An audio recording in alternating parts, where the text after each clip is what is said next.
پس از آموزش‌های یک ماهه مسلکی و عقیدتی در مرکز تعلیمی و تربیوی پلیس کابل به تعداد 411 تن از نیروهای پلیس سند فراغت به دست آوردند. مجاهد عزیزالله د خپل تصدیق پاڼې د اخیستلو لپاره چمتو یم. ژوند د افغانستان اسلامي امارات لپاره په ویاړ سره خدمت کوم. در مراسمی که به همین مناسبت برگزار گردیده بود، مقامات امارت اسلامی افغانستان در وزارت امور داخله از منصوبین می‌خواهند با مردم رویه نیک داشته و در اجرای وظایف خود متعهد باشند. ډیری وخت موږ وینو چې په بعضې چک پوینټونو کې په بعضې ځایونو کې یو پولیس یو مجاهد په شخصي کالوی کې ولاړ وي. عام خلک چې راځي هغه اوس دلته مشکوک سي چې دا اوس څوک ده، زه ورته ودرېږم نه ورته ودرېږم، یا پوښتنه رانه کوي د تا او د کوم دښمن چې موږ تاسې په هره جامه کې څه لرو د هغه فرق دی په څه شي کې وکړي. دا فرق د موږ تاسې په یونیفورم باندې کېږي. نو په چک پوینټ کې درېدل د موږ تاسې همیشه الوخت په وظیفه کې رسمي وخت کې باید په رسمي یونیفورم کې نو چې څومره ښه نظم او ډیسپلین د موږ تاسې برابر وي هغومره په د موږ تاسې نظام هر څه ښه منظم وي، او که څومره غیر منظم یو او غیر نظم او ډیسپلین وي بیا د نظام هغه خوند نه وي لکه څنګه چې تاسې دا نن ولاړې کې. یوازې د مثال په تور دا درته وایو که چیرې دې ملت باندې په زور چا حاکمیت کوی سوی او په زور چا حکومتولي په دوی کوی سوی نو څومره جابران پې تېر سول، څومره امپراتوري پې خاورې سوې. نو که د زور له لارې ته ووایې چې زه په دې ملت باندې حکومتولي وکړم دا بیا نشئ کولی. دا ملت به موږ تاسې د زړه د مینې محبت په وجه باندې او د رښتیني اخلاص او د رښتیني خدمت په وجه باندې موږ تاسې لاسته راوړو. که چیرې دا ملت موږ تاسې ته ولاړ واوسي او موږ تاسې سره همکار واوسي د حکومت په ټولو چارو په ټولو کارونو کې موږ تاسې بیا رښتینې حکومتولي کولی سو. که نه دا ملت دې ته مه مجبور کوئ چې بیا د موږ تاسې مرګ ته دوی خوشحاله وي او د موږ تاسې په مرګ باندې دوی فخر کوي. نو لومړي پیغام کې دا ده چې د ولس باور د موږ تاسې لپاره تر ټولو لویه شتمني ده. یعنې که ولس په موږ تاسې باندې باور ونه لري موږ بریالي نه یو. باور د صداقت، عدالت او خدمت له لارې نه لاسته راوړی سو. دویم پیغام دا ده درته قانون ته ژمنتیا د یو پولیس عزت ده. یعنې یوه دقیقه بې عدالتي د سلګونو ساعتونو خدمت له منځه وړي. قانون ته وفاداري باید تر هر څه مخکې وي د موږ تاسې لپاره. اخلاق او سلوک د پولیسو د قوت اصل ده. زور پر خلکو مه کاروئ. اخلاص، صداقت او په مینه باندې د خلکو زړونه لاسته راوړئ.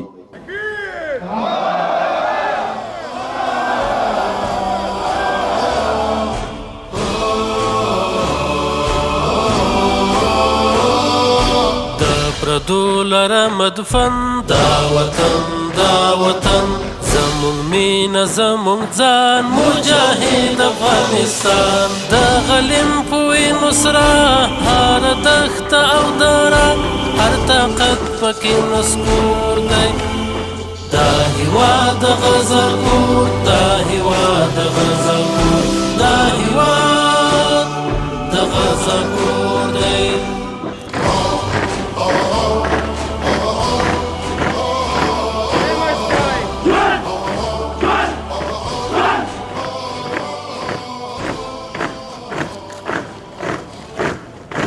مسئولان این مرکز همچنان می‌افزایند که پس از روی کار آمدن امارت اسلامی افغانستان تعداد زیادی از نیروهای امارت اسلامی از این مرکز تعلیمات مختلفی را آموزش دیده و فراغت حاصل کردند. د اسلامی امارات د بیا حاکمیت را پدې خوا د کابل ښوونیز او روزنیز مرکز قومندانۍ د اسلامی نظام ساتنې او د هیوادوالو خدمت لپاره مجاهدین په لاندې برخو عقیدتي، نظامي، مسلکي زده کړو روزلي او فارغ کړي دي. اول د ساتونکیو کورس څخه په شمیره د 4730 تنه. دویم د ساتنمنانو کورس شمیرې څخه 101 تنه. دریم د انجنیري او د مین شنډولو په برخه کې د مجاهدینو افسرانو شمیر 291 تنه. څلورم د رجال برجسته ساتونکو کورس څخه په شمیره د 203 تنه. پنځم د افسرانو ساتنمنانو ساتونکو لپاره مختلف سیمینارونه ورکشاپونو څخه 1901 تن فارغ کړي دي چې مجموعه تعداد د فارغینو 8140 تنه رسیږي. چې اوسنۍ غونډه د ساتونکو کورس د شلمې دورې 411 تنو د فراغت په ویاړ دایره شوې ده.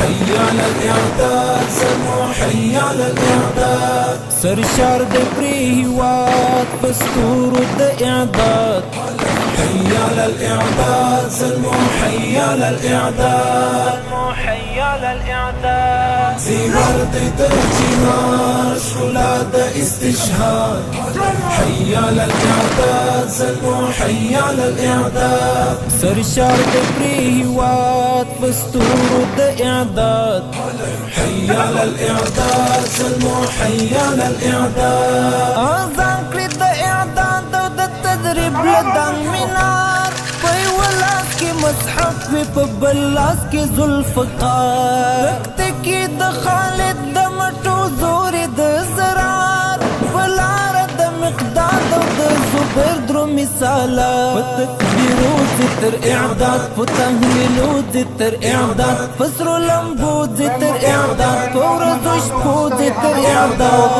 أزمون دور فتكو كرير سيجي تر مراد حي على الإعداد سلمو حي على الإعداد حي على الإعداد زيور جهاد شغلات استشهاد حي على الإعداد سلمو حي على الإعداد سرشار د پریوات پستور د إعداد حي على الإعداد سلمو حي على الإعداد لزان بپرواوي پسکر وټوک دی وجود وسرور دور دانګي ک آیاز د محمود سبق د إعداد لمدرسې نه د بارود پور کی تیار کړی ابراهیم وزن نمرود عشق پنڅا شي د إعداد خوګستړیا شي د إعداد لار د وفا شي د إعداد ژوند مبها شي د إعداد.